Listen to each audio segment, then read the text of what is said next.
Boa tarde. Hoje estaremos falando sobre segurança do paciente e ferramentas de qualidade na UTI. Eu queria muito agradecer aqui ao Rafael, toda a equipe da computação, a Keren, o professor Alexandre Taleb, todos aqui estão presentes aqui nos dando todo acompanhamento desse trabalho maravilhoso. Esse assunto é um assunto que está muito em evidência, falar de qualidade, falar de indicadores, falar de ferramentas, falar de gerenciamento de conflitos. Isso a gente precisa hoje trabalhar bem esses enfoques, porque o mundo globalizado, ele depende disso, ele precisa disso e exige disso. Então a gente vai estar falando isso com mais propriedade dentro dos próximos slides. Dentro do plano de qualidade, já que falamos em outros momentos sobre indicadores, sobre qualidade, dentro do plano da qualidade, o objetivo maior seria monitorar os riscos, a segurança dos pacientes, familiares e colaboradores. Essa monitorização desses riscos é através de checklist, através de formulários impressos próprios, onde teremos a rotina, de aplicar o processo passo a passo de forma correta, sempre no mesmo horário, sempre da maneira onde cada equipe fará da mesma forma. Então isso é extremamente necessário. Então a gente precisa monitorar esses riscos de maneira que a gente possa trabalhar na prevenção, antecipar os problemas, ok? Implementar melhorias contínuas com a utilização de ferramentas da qualidade. Essas ferramentas nos trazem possibilidades de nos direcionar aonde precisa ser melhorado. Os pontos fortes a gente procura se destacar bastante. Os pontos fracos a gente procura não destacá-los tantos, mas a gente procura se melhorá-los cada vez mais. E a educação continuada ela é contínua, ela não para. Então a gente precisa dar algumas prioridades de acordo com algumas necessidades da empresa. Avaliar a eficácia das melhorias obtidas através da evidência objetivas, como indicadores e auditorias em loco. É bom que tenhamos uma equipe de auditores que possam, em loco, fazer um acompanhamento, tanto acompanhamento em relação aos prontuários, mas também em relação aos próprios pacientes, os clientes. Então, é muito legal você ter uma equipe que possa monitorar, que possa ensinar, possa instruir, possa orientar, e não apenas fiscalizar, não apenas achar que o auditor ele está levantando os seus erros, nada disso. Ele está apenas querendo que você cumpra aquilo que é a determinação do regulamento dos convênios, dos prestadores de serviços, exigem, que tudo dentro de regulamentação, e a gente tem que ser seguido, Disseminar a cultura do aprimoramento, melhoria contínua e aprendizado organizacional. Hoje, como falamos em outros momentos, não dá para você pensar em qualidade sem ter uma educação continuada, sem ter esse aprimoramento contínuo. Isso deve ser feito uma planilha de atividades programadas por setores. O bom seria ter uma equipe para isso, um setor de qualidade, um setor de marketing de qualidade, um setor na qual essa equipe pudesse monitorar todos os outros setores. Então, a gente ainda vai chegar a esse nível de condições de poder ter um departamento exclusivo que possa nos trazer muito recursos, muitas condições, e permitir com que você possa trabalhar com mais qualidade, Erros com medicação são erros comuns, mas a gente precisa lembrar desses 9 erros e 9 acertos, Esses 9 acertos são padronizados, são comuns a gente falar, mas é bom a gente levantar essas possibilidades, porque o excesso de segurança, de confiança, faz com que o erro ele se torne mais próximo, O paciente certo é extremamente necessário, medicamento certo, a dose certa, a via certa, hora certa de aplicar, de infundir a medicação, o tempo certo, a validade da medicação certa, a abordagem correta dentro de uma técnica, registro correto também na sua prescrição, tem que estar correto o registro.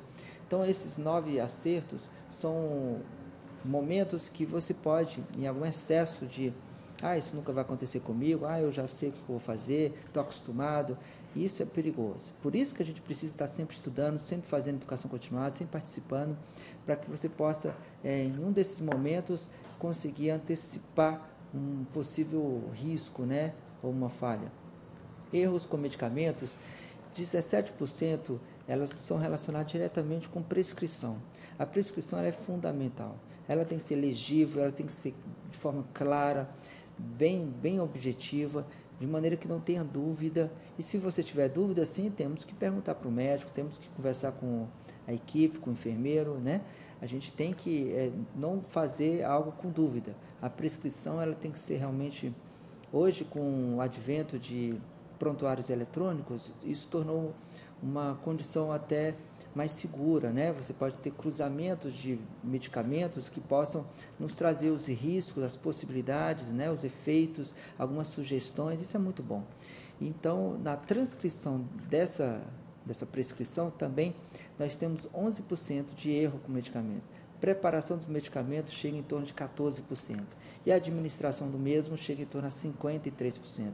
Olha o quanto é alto o índice de falha justamente na administração da medicação.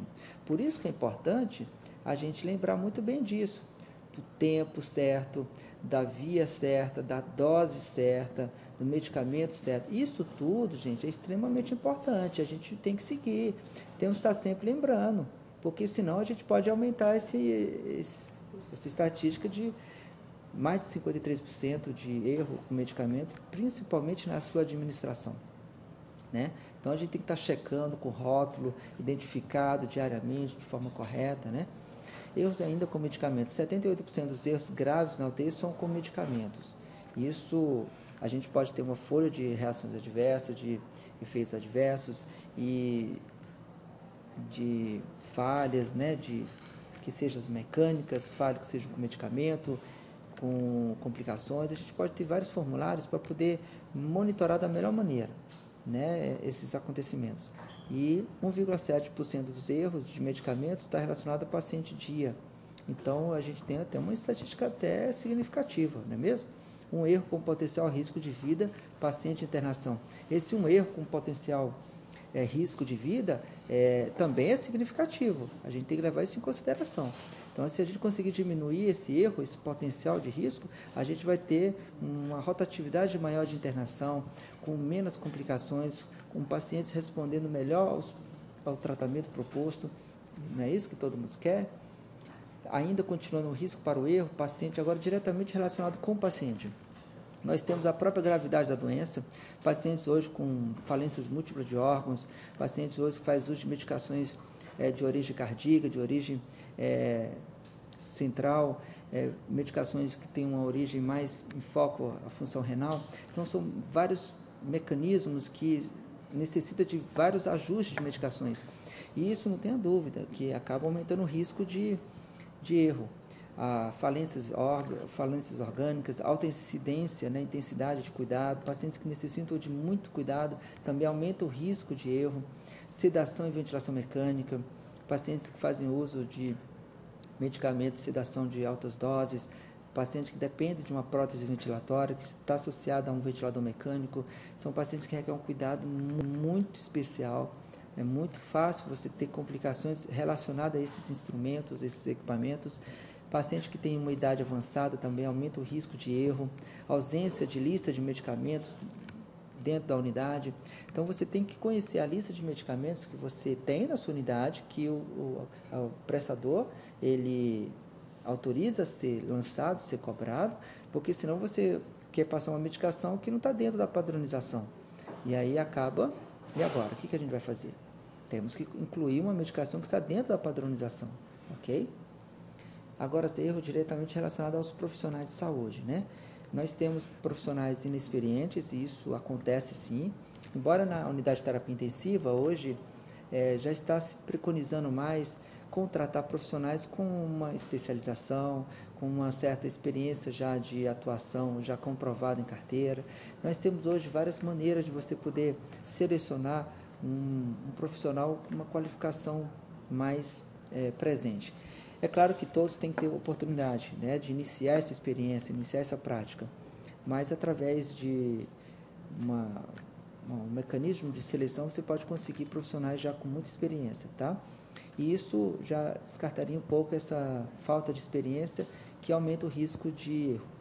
Pouco no conhecimento do medicamento, hoje a gente tem muita facilidade, não só aos medicamentos, mas ao programas de prontuário eletrônico que trazem cruzamento de informações de medicamentos, eles trazem sugestões também para que você tire suas dúvidas, para que você possa esclarecer melhor efeitos colaterais de uma medicação em relação a outra, tá? Os seus riscos, seus benefícios.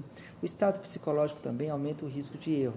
Temos pacientes hoje em unidade de terapia intensiva que ele tem uma estimativa de 40% de evoluir com confusão, com distúrbio de comportamento, pacientes pós-operatório de cirurgia cardíaca e outros mais. Dependendo do perfil da sua unidade, você consegue ter um aumento dessa estatística, né, de pacientes com distúrbio de comportamento. Pacientes agressivos, pacientes muito alterados do seu temperamento.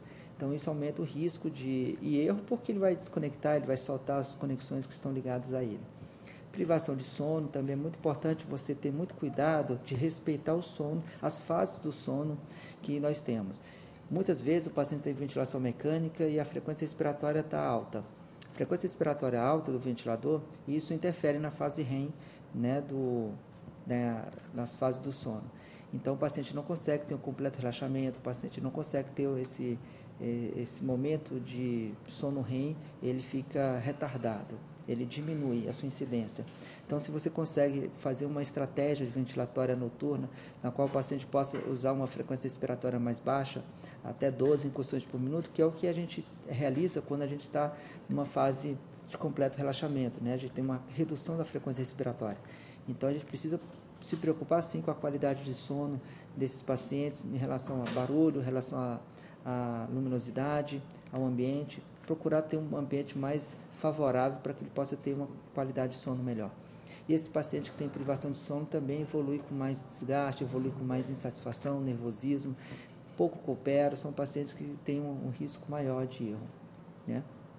E agora, em relação a tipo de medicamentos, nós temos medicamentos cardiovasculares, uma porcentagem de 24% a 33% de erro relacionado a esses medicamentos com esse perfil de pacientes.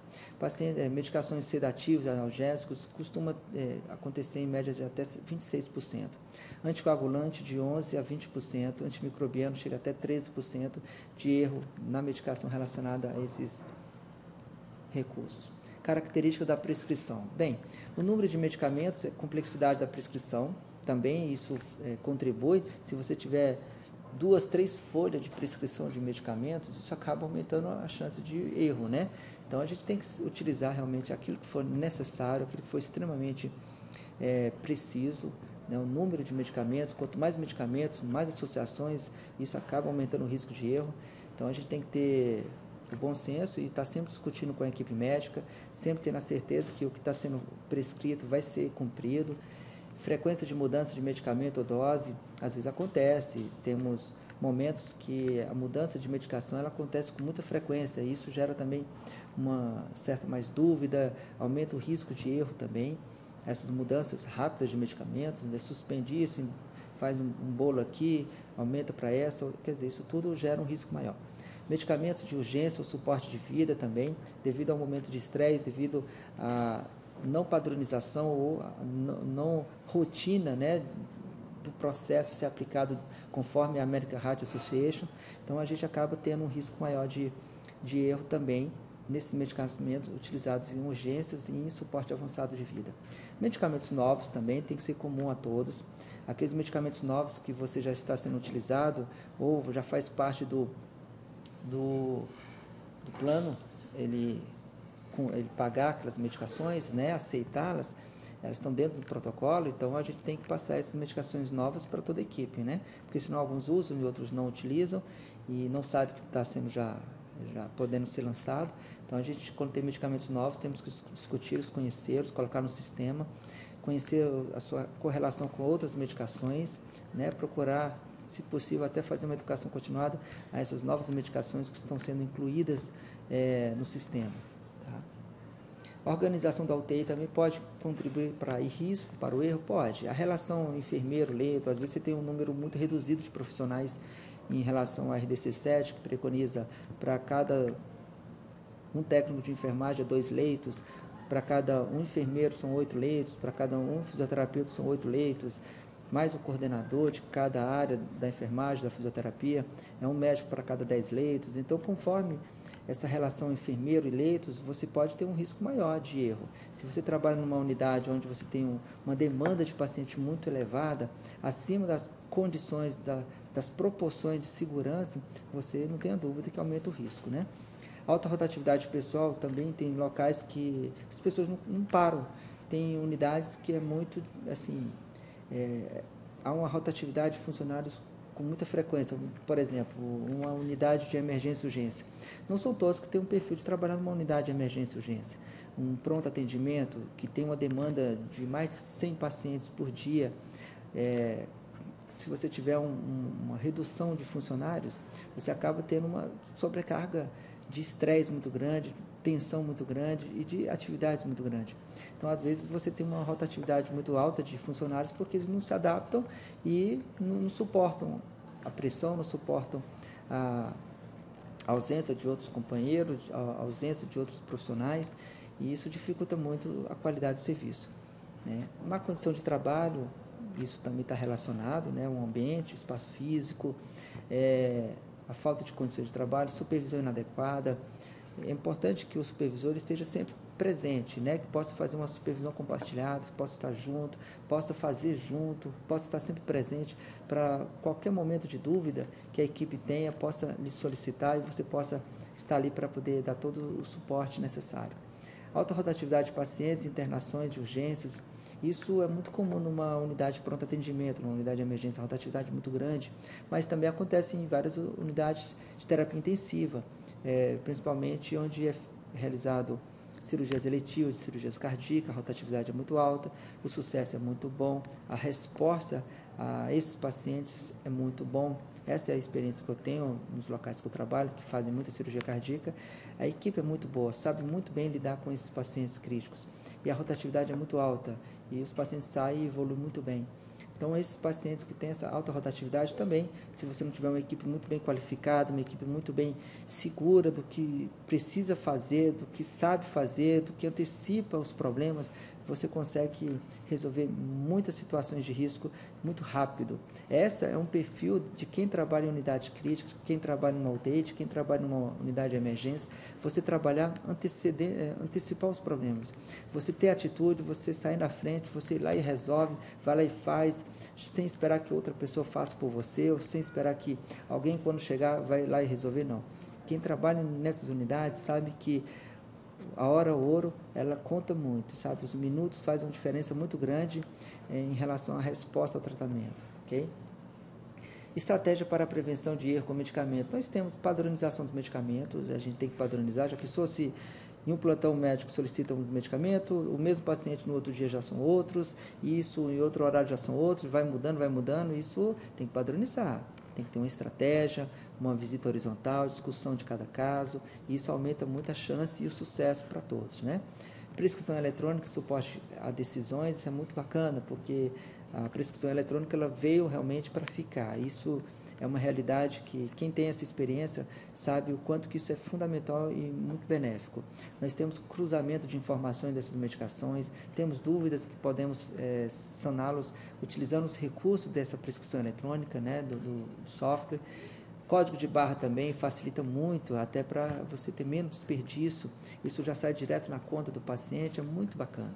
Você tem, assim, os materiais de reserva, você tem os materiais que são solicitados muito rápido, através de código de barra, à medida que você já está prescrevendo, isso já, o sistema já recebe, já manda para você, conforme você vai utilizar esses materiais, esses recursos ao paciente, você só utiliza o código de barra, isso já sai direto na conta, e isso dá uma credibilidade maior, uma certeza que tudo que está sendo feito já está sendo lançado imediatamente, e é muito bom. A prática realmente mostra uma redução de desperdício muito grande. Reconciliação de medicamentos, farmácia satélite, é muito bom. Não são todos os hospitais que têm esse tipo de serviço de farmácia satélite, mas é uma realidade nos grandes centros.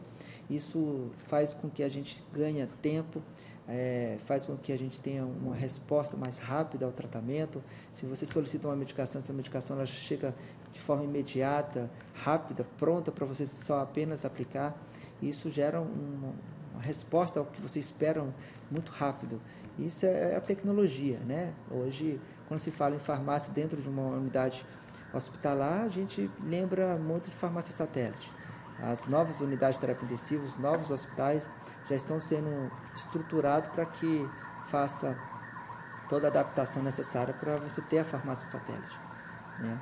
Dimensionamento e treinamento de pessoal, hoje a gente tem uma fiscalização muito presente, isso é muito bom, a gente sabe que isso é necessário, a Anvisa tem que estar presente sim, e tem nos ajudado muito, né? A aplicação da RDC 50, a certeza que o cumprimento da portaria seja cumprida, 2048, que regulamenta a emergência e urgência, a RDC 7 também, que ela é nova, de 24 de dezembro de 2010, e agora já está sendo aplicada, sendo exigida pela vigilância sanitária. Então, a gente precisa realmente dessa regulamentação e dos fiscais que possam estar nos visitando para que a gente possa realmente ajudá-los, né? Então, o dimensionamento e treinamento de pessoal é fundamental. A gente tem que ter equipe mesmo de educação continuada, temos que ter isso tudo registrado, documentado, todas as atividades que nós realizamos aos funcionários, de maneira que a gente possa avaliá-los se eles realmente estão atingindo o resultado esperado, se a nota deles é uma nota compatível a eles mudar de classificação num plano de carreira, sabe? Então, a gente tem que ter avaliação, para que você saiba e tenha certeza que está no caminho certo. Porque você pode fazer uma avaliação e a avaliação do funcionário não foi boa. Ele errou em vários momentos e a nota dele foi inferior a 5.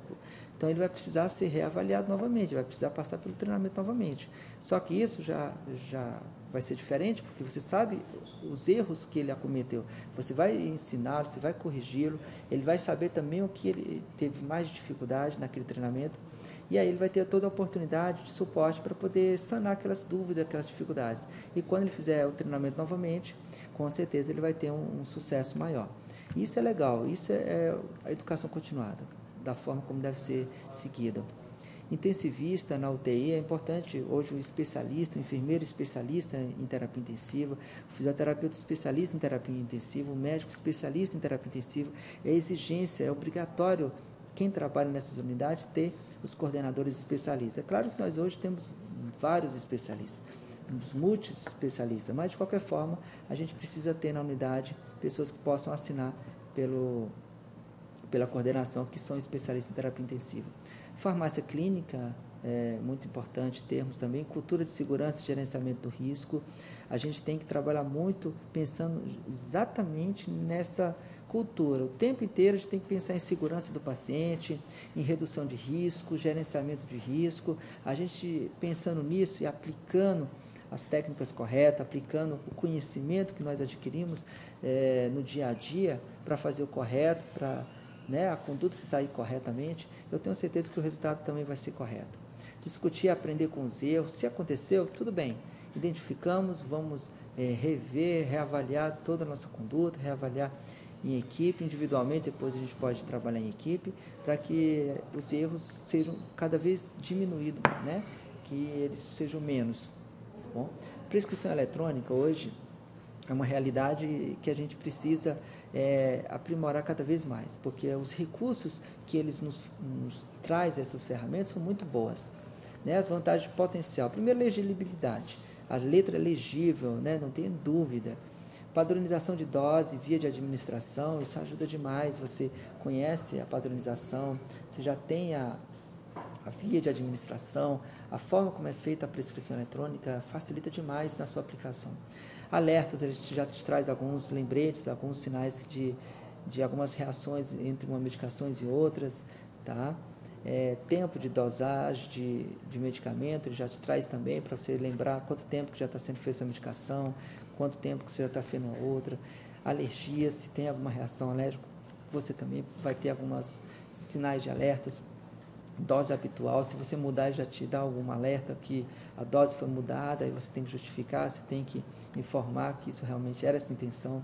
Interação medicamentosa, isso é muito bacana, às vezes tem vários medicamentos que têm a mesma finalidade, então essa interação medicamentosa acaba fazendo esse cruzamento de informações e que te avisa, olha, essa medicação com essa vão trazer o mesmo efeito, aí é isso que você quer, ou que você quer que um que tem um espectro maior, outro pega outro espectro. Então, a gente precisa ter esses cruzamentos, é muito bacana. Duplicidade, às vezes se esquece, prescreve a mesma medicação mais eletrônica já acusa isso. Auxílio à decisão, muito bacana. Então, ele te dá uma página para você tirar dúvidas, para você pedir até sugestões. Isso é bacana, né? Aqui é um exemplo de medicamento em relação à legibilidade, dose, apresentação, dose, posologia, frequência, via de administração, tempo de infusão, diluição, compatibilidade. São vários dados que a gente, quando solicita um auxílio à decisão, a gente vai ter. E a dúvida que a gente tiver, ele vai nos sanar, vai nos dar todo esse suporte. Tecnologia ainda da informação. É claro que hoje não dá para a gente falar de saúde sem estar relacionado isso com a tecnologia da informação, né? A organização do atendimento hoje, a gente tem uma relação muito direta com a tecnologia, né? Tudo informatizado, prontuário eletrônico, sistema online, tudo muito assim, com integração associada à tecnologia. Segurança do paciente, da equipe, isso é muito importante. Hoje você tem monitorização do paciente dentro do leito, dentro do quarto que é o leito da UTI, fora também tem uma monitorização que ele é tipo escravo, ele mostra tudo que está acontecendo lá dentro, você tem sala de monitorização, isso tudo para que o paciente ele tenha total segurança, para que a equipe também tenha muita segurança em tudo que está sendo realizado de maneira correta, sendo bem acompanhado passo a passo. O controle e gerência de todas essas ferramentas, né, de segurança, de qualidade, agilidade, de maneira que isso, você identifica um problema, você já rapidamente consegue, através de uma resposta muito imediata, e isso torna-se uma agilidade rápida no processo. Integração entre as unidades, isso é muito bacana, você tem às vezes uma unidade crítica, uma unidade semicrítica, uma unidade coronariana, uma unidade uma UTI geral, uma UTI neurológica, isso acaba tendo uma integração entre todas as unidades, tá? Dados estatísticos, através de uma visão geral, isso facilita muito essas informações, porque todas as informações são lançadas no sistema. À medida que você quer uma informação mais isolada, mais específica, aí o sistema eletrônico já te traz aquela informação imediatamente, sem que você tenha que ficar analisando item por item, prontuário por prontuário. O sistema eletrônico já te traz os dados muito rápido. É claro que você precisa realmente conhecer bastante como é que é o funcionamento do sistema, para você também identificar falhas, para você cobrar isso do programador, cobrar isso do analista de sistema, para que esses erros de sistema também não aconteçam. Então, a gente não pode apenas colher informações do sistema e achar que aquilo ali está correto.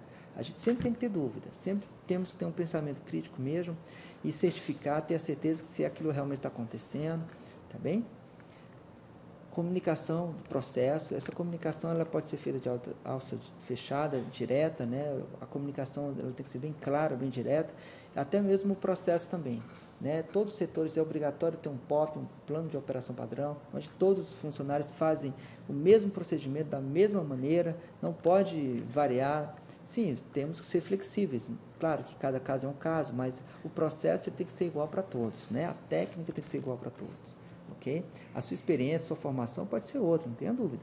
Mas é importante que onde existe o processo, existe uma disciplina, existe um profissional que vai fazer conforme foi discutido em reunião, conforme foi aplicado dentro de fundamentos científicos, né, onde você consegue ter uma resolução mais rápida do problema, onde você consegue ter uma resposta mais rápida do tratamento. Então, se você está seguindo o protocolo, é porque aquele protocolo passou por avaliação, passou por um processo de revalidação, e isso a gente seguindo, a gente tem um sucesso muito maior.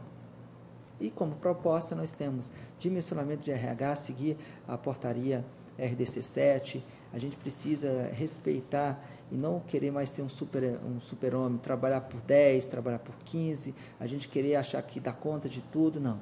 A gente tem que seguir regulamento, sim, temos que receber os fiscais da Anvisa, temos que dar todas as condições para que toda a nossa equipe trabalhe satisfeita, trabalhe contente, para que a gente possa ter esse dimensionamento sendo aplicado.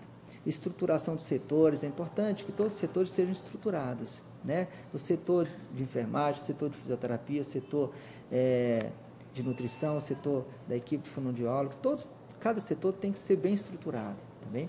Aquisição de software, se for necessário, a gente vai adquirir, aquisição de hardware, de equipamentos, insumos também, vamos tentar adquiri-los, treinamento e capacitação contínua, então todos vão por treinamento, por capacitação, e isso faz parte das normas internas da instituição, né? Reunião multidisciplinar para elaboração de projetos e acompanhamento. Essas reuniões multidisciplinares podem acontecer uma vez por mês, ou uma vez a cada trimestre. Quer dizer, não vai ser com frequência, mas isso vai acontecer. E essas reuniões é muito importante que você saiba a pauta da reunião, saiba o conteúdo da reunião, para que você possa já se preparar e levar alguma informação mais pronta, mas que seja fácil de explanação durante a reunião. E não você participar de uma reunião que você sabe que ela é multidisciplinar, mas você não sabe o que vai ser discutido. A reunião deixa de ser muito produtiva. Então, uma reunião produtiva, uma reunião onde você sai de lá com respostas, com resultados, você sai de lá com um plano para ser aplicado, um plano de ação, você com certeza, se sabe o conteúdo da reunião, as pautas, você já vai até ela com mais preparo, com mais riqueza de informação. Habilidades também, o domínio das ferramentas. Hoje a gente tem que ter domínio dessas ferramentas, tanto de tecnologias, de processos, de rotinas. A gente tem que ter domínio dessas nossas ferramentas de conflitos, ferramentas de gerenciamento, a gente tem que saber. É por isso que a gente precisa estar sempre buscando aprimoramento, buscando uma especialização, um mestrado, um doutorado, buscando estar sempre se atualizando, porque isso é um aprimoramento contínuo, né? Construção da estratégia, isso é legal você sempre trabalhar a construção em equipe, né? Não trabalhar sozinho. Okay? Elementos para formulação de perguntas, você pode levantar várias possibilidades de perguntas, né? Paciente, população, problema, intervenção, controle ou comparação, né, com outras instituições semelhantes, tratamento padrão, você ter esse controle desse tratamento padrão, o que você espera de resposta, né, a esse tratamento, que está diferente de outros. Então é importante você ter essas comparações. Outcome, que seria o desfecho, responder a critério de exclusão, definir o desfecho, isso mais para pesquisa avançada, né? Isso é necessário para a sobrevivência da instituição, produção de sintomas, qualidade de vida, efetividade de condutas, né? Segurança do paciente, segurança dos funcionários. Então, essas metodologias de busca têm que ser bem transparentes. Se alguma coisa estiver errado, ele é recusado. Então, o sistema precisa dessas informações verdadeiras, essas informações que vão nos trazer uma ferramenta de segurança para você ter uma conduta na prática de aplicar. Então, a gente precisa confiar nessas informações, né?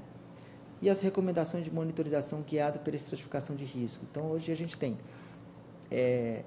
no pré-operatório, no intraoperatório, no pós-operatório, essa monitorização, né? Algumas recomendações que são necessárias criteriosamente, como objetivo o manejo de situações críticas, considerando otimização do preparo pré-operatório.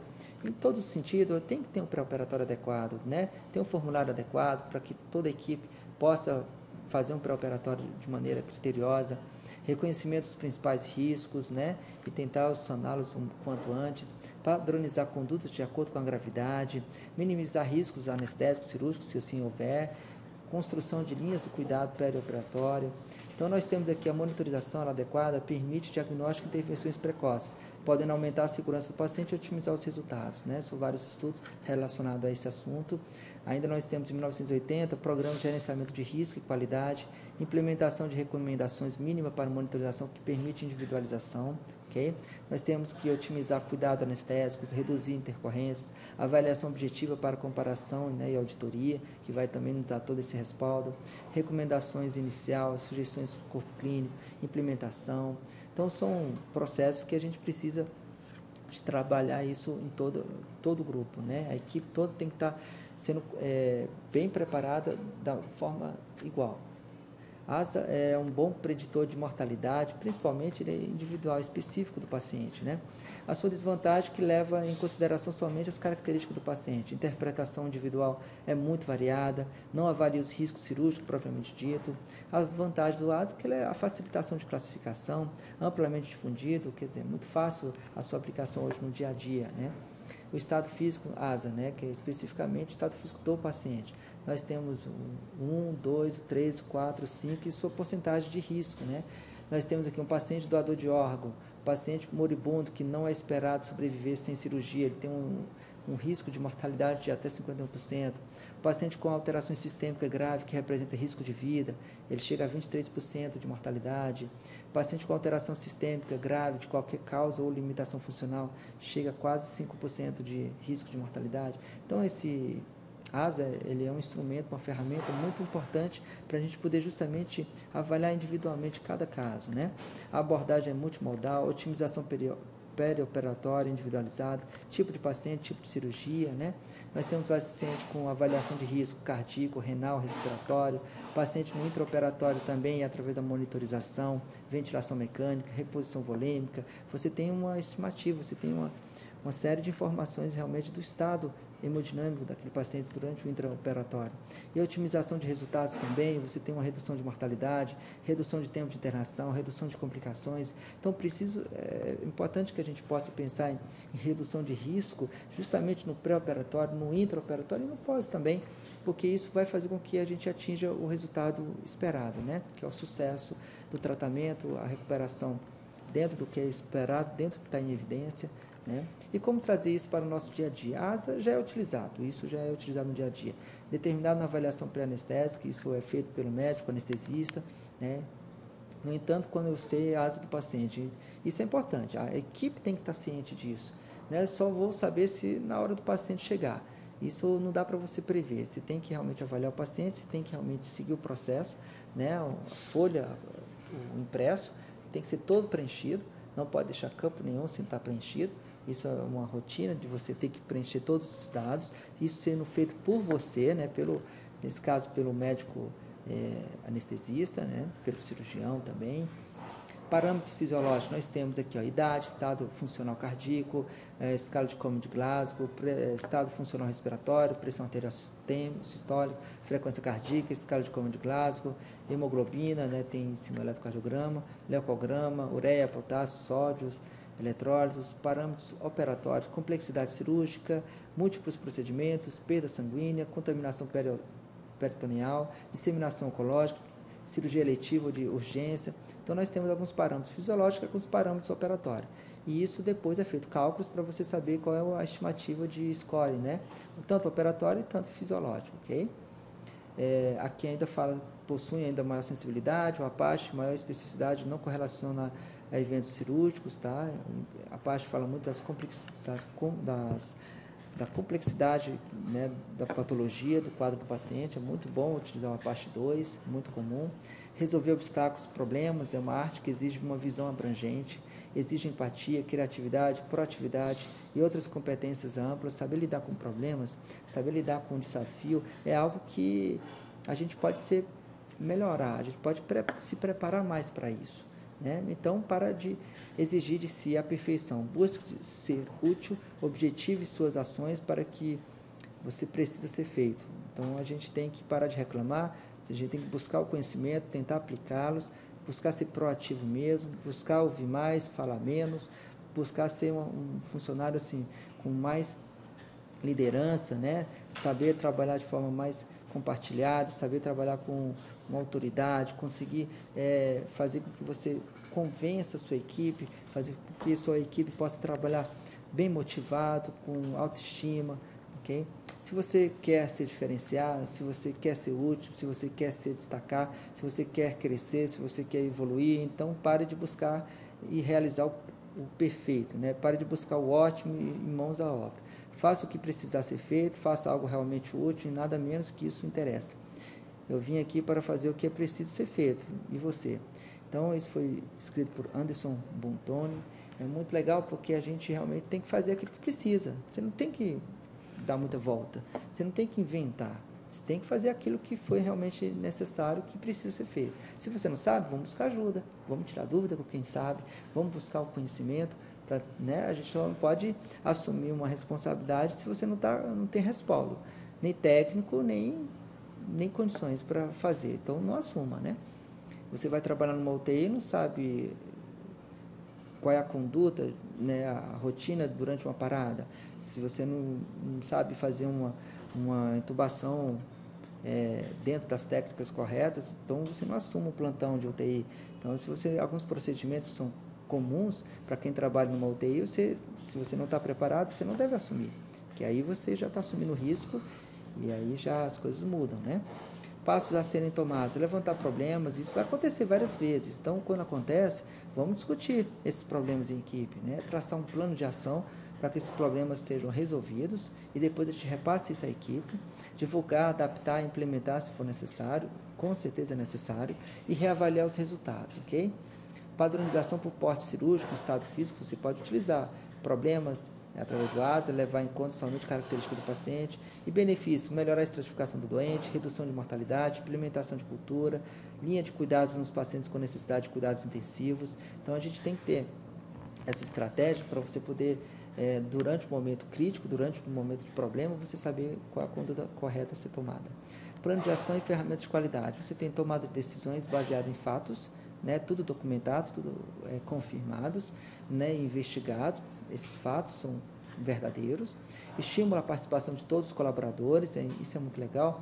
A gente conhecer toda a nossa equipe, ter uma equipe de confiança, né, para que a gente possa até saber delegar, saber poder ter a certeza que o outro colega ele vai realmente cumprir aquelas exigências, vai cumprir corretamente a realização daquela técnica, porque você confia, você sabe que ele realmente tem o conhecimento, ele sabe aplicá-lo corretamente. Então, isso é muito bom. Quando a equipe ela é muito coesa, a equipe cresce junto, isso é fantástico. Valorização, estímulo ao trabalho em equipe, valorização e reconhecimento da capacidade intelectual, foco na busca e na eliminação da causa dos problemas. Então, às vezes, o problema está acontecendo, se você consegue identificar a causa desses problemas, vamos trabalhar na causa desses problemas. A gente pode utilizar aqueles métodos de resolução de problemas, do espinha de peixe, causa e efeito, né, com o índice de Chikawa. Muito interessante, você trabalhando diretamente na causa, você resolve o problema, tá? A gente vai demonstrar alguns exemplos. Falta de planejamento adequado e alta incidência de problema. Onde não tem planejamento, não tem dúvida. Você tem uma alta incidência de problemas, versus ferramentas de qualidade, que é onde você vai resolver esses problemas da falta de planejamento. Aqui é uma ferramenta de qualidade, que é um diagrama de causa e efeito, Ishikawa, né, ele é de 1915 a 1989. Esses escamas aqui que está de azul, é as causas, e aqui de vermelho é o efeito indesejado, que é o problema. Então, se a gente conseguir trabalhar diretamente nas causas, a gente evita e consegue resolver mais rapidamente o problema. E essas causas podem estar relacionadas a recursos humanos, pode estar relacionadas a material, pode estar relacionado ao processo, a falta de treinamento, falta de qualificação, falta de plano de operação padrão, pode estar faltando aqui medicamentos, pode estar faltando aqui estrutura física também, falta de condições de trabalho. Essas causas, elas podem ser resolvidas, tá? E aqui é um diagrama de Pareto, que a gente vai também citar e explicar como é que ele funciona. O diagrama de Ishikawa, de causa e efeito, ele envolve os seguintes passos. Primeiro, descrever o problema. Você tem as causas e o problema. Quando você levanta primeiro o problema, por exemplo, aumentou o índice de infecção de PAV, pneumonia associada à ventilação mecânica. Isso aumentou. Agora passou de 7% para 10%. Então, estamos tendo um índice elevado de infecção associada à ventilação mecânica. Agora, as possibilidades. Quais são as causas que podem levar a isso? Aí, agora a gente vai discutir as causas. Primeiro, levanta o problema, né? Descreve o problema. Depois, escolhe as raízes de análise, né, do 6M. Então, agora a gente vai montar as escamas do peixe, né, da espinha de peixe. Então, agora a gente vai levantar as possibilidades de causas. São causas materiais, são causas de recursos humanos, falta de pessoal, falta de médico, falta de enfermeiro, falta de fisioterapeuta, falta de... Como é que funciona a questão de RH? Será que é o processo? Lá não tem rotina, não tem qualidade, não tem processo, um faz de um jeito, outro faz de outro. Então, a gente vai levantar as possibilidades de causas para que possa estar chegando mais perto de resolução desse problema. Listar as causas mais prováveis, né, conforme baseado em evidência, estudos, a gente faz um brainstorm, tempestade de ideias, levanta várias possibilidades e depois a gente coloca isso no papel, organizar as causas por raízes, interrelacionar as causas das raízes, verificar a existência de relação entre as causas e selecionar a mais provável. Claro que também a gente não pode levantar muitas possibilidades e depois não saber por onde começar. A gente levanta as mais prioritárias, né? Diagrama de Pareto, diagrama de ABC, 80-20, 70-30, é um gráfico de barras que ordena a frequência das ocorrências de maior para menor, permitindo a priorização dos problemas, procurando levar a cabo o princípio de Pareto, né? Poucos essenciais, muitos triviais, isto é, há muitos problemas sem importância diante de outros mais graves. Sua maior utilidade é de permitir uma fácil visualização e identificação das causas ou problemas mais importantes, possibilitando a concentração de esforços sobre os mesmos. Então, você vai utilizar pela gravidade do problema, né? Ele é grave, muito grave, tá bem? E o brainstorming é a técnica de criatividade em grupo, né? Você vai levantar várias possibilidades de tempestade de ideias.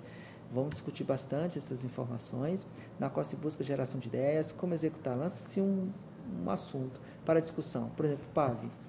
E aí cada profissional vai estar levantando essas possibilidades. Cada participante apresenta uma ideia, anota-se um local visível, posterior o grupo faz a filtragem lógica, apresenta a solução pretendida, né? E brainwriting é semelhante ao brainstorming, né? Só que agora você vai colocar isso no papel, você vai escrever essas ideias, tá bom? Traz mais ordem, calma ao processo.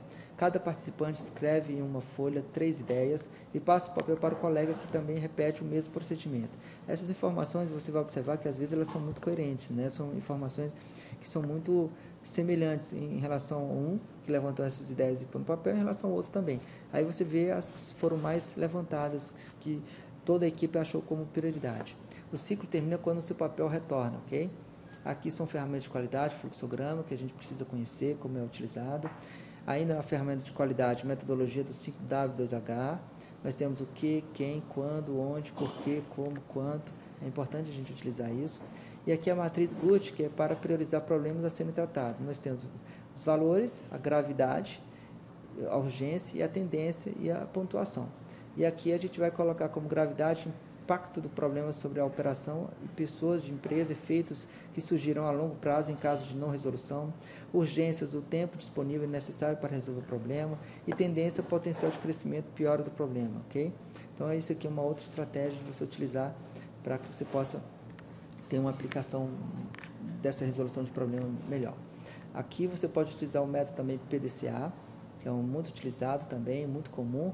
O P de PDCA é a identificação do problema, análise do fenômeno, análise do processo, plano de ação. D, que seria a execução, seria bloquear as causas fundamentais, a gente precisa ter como objetivo isso. C, verificação, verificar o bloqueio se foi feito ou não. A, padronização e conclusão, prevenir contra o reaparecimento do problema, recapitular todo o processo de solução do problema para o trabalho futuro, ok? A gente precisa reavaliar todo o processo. Aqui nós temos o modelo do Ishikawa, né, o espinha de peixe, as escamas e a causa e o efeito. Aqui o método ciclo PDCA, aqui o diagrama de Pareto, ok? E o SWOT é um termo que vem da sigla inglesa, né? Ele fala de força, fraqueza, oportunidade e ameaça. Então, você vai levantar as oportunidades e vai levantar os riscos e ameaças. Você vai poder monitorar isso na sua empresa, tá? O objetivo principal da análise é fazer um balanço estratégico da organização, auxiliando nas decisões sobre o futuro desejado para a organização, mas ela pode ainda ser utilizada para análise de famílias de produtos em mercados específicos. Então, quando você utiliza esse método, você tem a certeza de que os pontos positivos, os pontos a serem destacados, eles precisam ser levantados. E os pontos negativos, que seriam justamente as fraquezas, as ameaças, você não destaca tanto, mas você precisa conhecer para que você possa passar isso para a equipe, né? Você vai conhecer a sua equipe, você vai conhecer a empresa na qual você trabalha, ok? SWOT como benefício: melhorar a compreensão coletiva sobre a organização, melhorar a compreensão sobre o seu entorno, alinhar decisões sobre ações para construir um novo futuro, aumentar o entendimento dos executivos sobre as posições e motivações de seus pares sobre os aspectos acima, fácil visualização de vários fatores afetando a organização.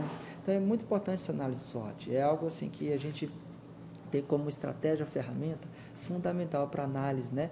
Deve ser feita de maneira coletiva, após exercício individual. Você começa fazendo individualmente, conhecendo como cada um pensa, como cada um espera da empresa, o que ele espera de resultado, e aí depois você vai trabalhar em grupo, né?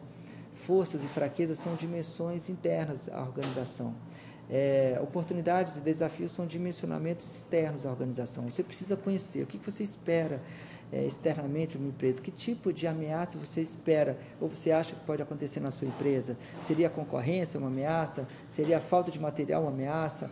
Seria você fazer uma licitação e não ter materiais, mas já foi feito? Isso é uma ameaça. A concorrência profissional, a falta de pessoal é uma ameaça. Você não ter pessoas especialistas atuando na sua unidade, isso é uma ameaça também.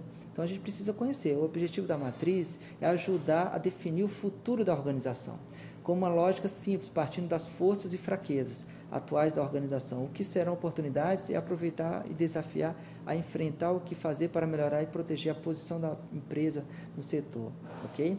E planejamento e treinamento para a equipe. O que, quando, onde, porquê, quem, como, quanto, custa, isso é necessário. A gente, para cada problema, a gente tem que ter um plano de ação. E a gente precisa levantar essas possibilidades e realizar treinamento de equipe, né? O que vamos fazer, quando que vamos fazer, onde vai ser realizado, por que vamos fazer, quem que vai ser o encarregado, responsável, como vai ser aplicado, vamos convidar algum especialista de fora, de outra unidade, quanto que custa isso? Vamos pagar o professor, vamos ter que alugar um auditório, vamos ter que alugar equipamentos, quanto que custa isso? Fator importante para o cumprimento dos padrões. Por que fazer o treinamento? Quando fixar datas? Por que aumento de incidências? Por que aumento de incidências de erro? Então, a gente vai ficando por aqui. A gente vai ter outros momentos que vamos podendo dar continuidade a esse assunto. E, nesse momento, qualquer dúvida que vocês tiverem, vocês podem passar informações para nós, que a gente responde com o maior prazer. Queria agradecer a todos vocês, aos presentes aqui nos assistindo, e ao professor Alexandre Lebre, a Keren, a toda a equipe, Rafael e todos os colaboradores aqui, para levar essas informações até você. Queria mandar um grande abraço a todos, aos colegas do Rio Verde, que estou sempre indo em Rio Verde dar aula lá e outros estados. Muito bom, viu? Um grande abraço a todos vocês e até a próxima.